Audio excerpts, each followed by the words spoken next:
Hey, what's up everybody? Today we're going to talk about some of the rules in grip sport and how they were developed. This comes from a question from Hugo Leterrier. Sorry if I butchered that. I do not speak French, so I'm not sure exactly how to pronounce it. But he sent in a question through my SpeakPipe. And if you want to submit a question, you can go to speakpipe.com/JedJohnson and you can leave a question there and I'll answer it sometime here on the YouTube channel.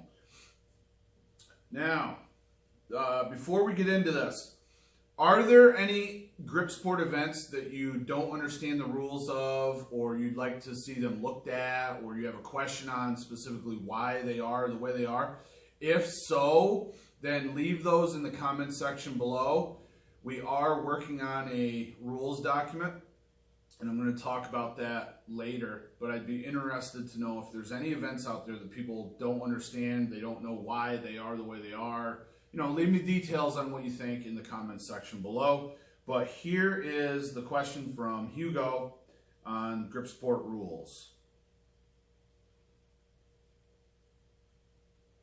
Okay, so my question is, why is a thumbless grip not allowed on the rolling thunder handle in grip sports competition? And what does this rule tell us about how sports define valid technique? And yeah, that's all. Thanks. All right, so Hugo, thanks for sending that in. And I reached out to Hugo to just get a little clarification. And basically what he's wondering is, why is the thumbless grip not permitted on rolling handles in grip sport? And how does grip sport define the rules for the events, the right techniques, and the reason behind those techniques? So I made some notes here, and because I wanted to make sure to knock all this out without going by memory. So specifically, the thumbless grip is not permitted because if you think about it, the further you go under thumbless, the handle could be sitting in a way where it's not even a test of hand strength anymore. You can set it on your wrist, and in some cases people can lift much more weight in the bend of their wrist than they could by gripping it. And believe it or not, guys, I've actually seen at least one absolute grip monster that came out of nowhere pick up the inch dumbbell that way. Absolutely insane. It wasn't a thumbless grip where he had it cupped. It was on his wrist. Believe it or not, this was a guy with a French name up in New England, and his name is escaping me right now. If I asked my friend Eli, he'd be able to tell me right away. But this dude was an absolute brute. He came to a strongman contest dressed in like coveralls, no shirt. I mean, like farm boy written all over him, and he was super strong. Couldn't lift the inch with his thumb on there, but put his hand under all the way underneath and picked it up in the bend of his wrist.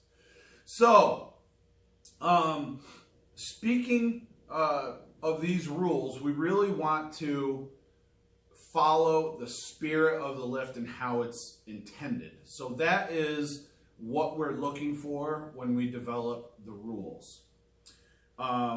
Speaking of thick bar, if your goal is to lift the inch but you don't have one, I've got a free report that if you go into the comment section and just write inch, I'll send you the link to download that report. So it's funny that the inch dumbbell comes up in this discussion. It made me think that I have that free report. You can download it if you wish. So we're talking about the spirit of the lift. And most event rules are branched off of events that we already established years and years ago. In fact, most of the rules that we had originally when I started back in 03-04 were developed by David Horn. And it was at a time where we had very few events in grip sport. So to give you a few examples, the Euro pinch was one of the original two-hand pinch devices. It was also used as one-hand pinch. So the rules for the flask pinch kind of got developed out of that. And the rules for the pinch block kind of got developed out of the one-hand Euro pinch. So once you have the rules established, they're acceptable, they seem to be meeting the spirit of the idea behind the lift, then you can kind of take those rules and apply them to other events that are quite similar. Another example would be vertical bar. So vertical bar was one of the main events that were in grip sport back in 2004, 2005. So the rules that were established for vertical bar were then applied for the most part to Little Bighorn, vertical cannon, and all of those vertical grip implements, the jug, etc. So, and of course there are some common rules amongst all events in grip sport. So for instance, the only grip enhancing material you can put on your hands is chalk. It has to be based of magnesium. You can't brace an implement against your body in most cases in a way that it would assist with the lift. And even with grippers, for a max effort close, you're not supposed to position the gripper against your body in any way because it could lead to, you know, mechanical advantage, being able to set the gripper easier, etc. Now, and that brings up another thing. In some cases, rules are developed by the company that manufactures the equipment. So one such example is the Silver Bullet event by Ironmind. And in those rules, you actually can brace the gripper during the set when you're applying the bullet. That was a very new type of event. It didn't exist before. So Ironmind came out with that, and they also developed the rules for it. We've since adopted those rules with maybe a few slight differences. But I think for the most part, the rules that we use for Silver Bullet now are the same as the rules that were used back in the day when the event was first started. Another example of a company coming out with a piece of equipment and developing the rules for it would be the grab ball from FBBC. So that was kind of an implement that was different from other implements. It's kind of a pinch implement, it's kind of a vertical bar implement, but they developed the rules for the King Kong of grip, and they've been used pretty much the same ever since. These days, Eric Hussein, Zach Mullins, and I do the majority of collaboration on new grip sport events. Occasionally we call in other people. For instance, I know when we did the wrist wrench rules for North American Grip Sport Championship, Luke assisted us with that, and I'm sure there's been others that we've called to get their opinion along the lines.